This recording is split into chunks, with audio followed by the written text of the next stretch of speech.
In the summer of 1944, after 4 years of Nazi occupation, Paris was on the brink of freedom. The battle to reclaim the French capital was not just a military victory, but a defining moment that restored hope to a nation oppressed by war. Since June 1940, Paris had been under Nazi control. Despite the occupation, the spirit of resistance never faded. Underground groups worked tirelessly against German forces, waiting for the right moment to rise. By the summer of 1944, the German army was weakening after the Normandy landings in June, and Allied forces were advancing toward Paris. On August 19, 1944, the Great Paris Uprising erupted. Police officers, railway workers, and armed civilians took to the streets, determined to reclaim their city.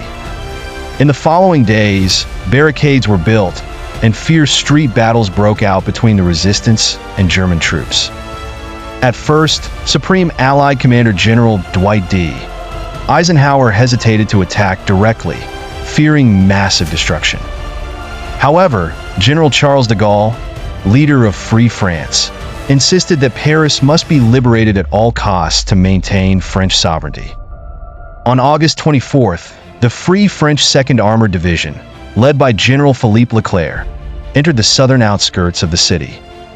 After intense fighting, French tanks rolled into central Paris in the early hours of August 25th. By midday, German military Governor General von Kollwitz surrendered, defying Hitler's orders to destroy the city before retreating. On August 26th, de Gaulle led a triumphant parade down the Champs-Élysées, cheered by thousands of Parisians celebrating their newfound freedom.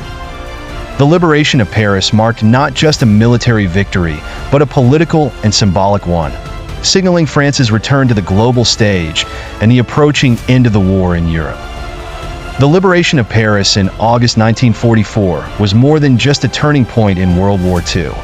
It was a testament to the resilience of the human spirit and the power of unity in the face of oppression.